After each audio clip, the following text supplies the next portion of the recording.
नमस्कार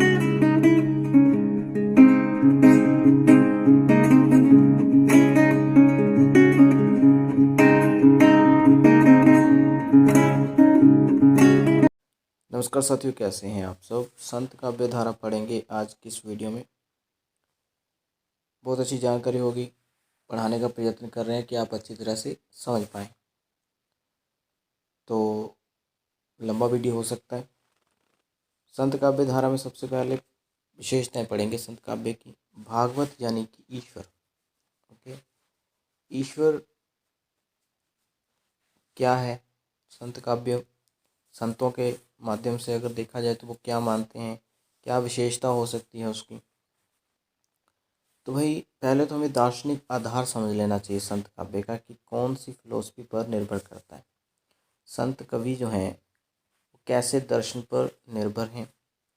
अगर हम बात करें अद्वैतवाद की, अद्वैतवाद जो जगत को मिथ्या मानता है, इसके बारे में बहुत डिटेल से बताया हुआ है। जो जीवन को इस धरती को, या जो लोग इस जीवन को, इस जगत को मानता है मिथ्या, काल्पनिक, मिथक, और कहता है भाई जीव यानी मनुष्य और ब्रह्म यानी ईश्वर के बीच में माया है, और जब इसका पर्दा उठ जाता है माया का, तो जीवात्मा यानी मनुष्य और ईश्वर ब्रह्म दोनों ही मिल जाते हैं। ठीक है, ये सब आपको बताया है। और इस जी संत काव्य कहता है कि भाई हम अद्वैतवाद पर चलेंगे, और अद्वैतवाद जो है जो ज्ञान की बात करता है जी। ये बहुत डिटेल से साथियों क्विज भी चला है, आपने हर एक प्रश्न का उत्तर भी दिया है, मालूम है मुझे। और सच में प्राउड है सब पर जो बच्चे पढ़ रहे हैं। ठीक है, जो क्लासेस नहीं लगा रहे हैं बैच लेकर भी मेरी गलती नहीं है भाई। ओके, अच्छा साथियों आगे पढ़ेंगे। अद्वैतवाद की वो बहुत खुल के चर्चा हुई है। जब आगे राम का विधारा पढ़ेंगे, रामानुजाचार्य के बारे में पढ़ेंगे, तो विशिष्ट अद्वैतवाद के बारे में और अच्छे से पढ़ेंगे। ठीक है, नाथों का हठ योग जो है, इस पर भी देखें तो काफ़ी ज़्यादा प्रभाव पड़ा है, यानी इसका प्रभाव पड़ा है संत काव्य धारा। अभी देखो हठ योग, योग साधना की बात कर रहे हैं। मैंने जब प्रश्न भी पूछा था एक बार क्विज में कि भाई संत काव्य धारा पर अगर हम साधनात्मक साहित्य की बात करें या साधनात्मक रहस्यवाद की बात करें, ठीक है, तो वो कहाँ से आया है। नाथों से आया है, सूफियों से आया है, या फिर कहें कि वह किसी अन्य धर्म से आया है, या जो अन्य पंथ से आया है।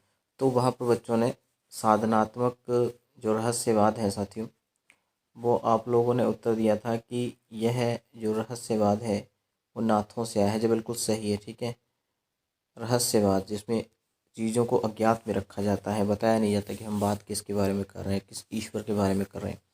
तो हठ योग, योग विद्या की बात हो रही है, तो नाथों से जो है संत काव्य धारा में आया। मुद्रा लेना, समाधि लेना, ये सब नाथों से आया है जी। ठीक है, याद रखना है, साधनात्मक रहस्यवाद भी कह सकते हैं, नाथों से संत काव्य में आया।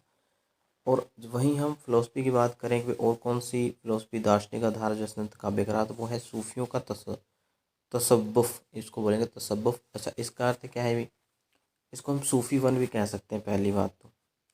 ठीक है, सूफी में फ़ को नुक्ता आना है, सूफीपन भी कह सकते हैं। अच्छा, एक और बात साथियों, तो बस तसव्वुफ का एक अन्य अर्थ जो है लेंगे हम प्रेम। अगर हम बात करें भावनात्मक या भावात्मक, ठीक है, भावनात्मक जो रहस्यवाद आया है, भावनात्मक यानी संवेदनात्मक, या बोले कि संवेग भी कह सकते हैं। हम इसको डिटेल से अगर ना समझे तो आसान भाषा में प्रेम। ओके, भावनात्मक रहस्यवाद जो है वो सूफियों से आया है, याद रखना है। और वैष्णव, वैष्णव धर्म, ठीक है, वो उससे क्या प्राप्त किया संत काव्य वालों ने, तो प्रपत्तिवाद, प्रपत्तिवाद यानी अहिंसावाद। ठीक है, ये दोनों एक दूसरे के ही प्राय हैं। तो भाई इस तरह से ये दो चीज़ें यहाँ पर मिलती हैं वैष्णव से। आगे है निर्गुण ब्रह्म के प्रति आस्था। निर्गुण यानी कि निर्गुण का अर्थ हुआ निराकार। ठीक है, ऐसा ऐसा ब्रह्म, ब्रह्म यानी ईश्वर, ऐसा ईश्वर जिसमें कोई, जिसका कोई आकार नहीं है, वह जो गुण रहित हैं। अभी देखो साथियों, अगर निर्गुण को हम समझें तो इसका अर्थ रहेगा गुण रहित।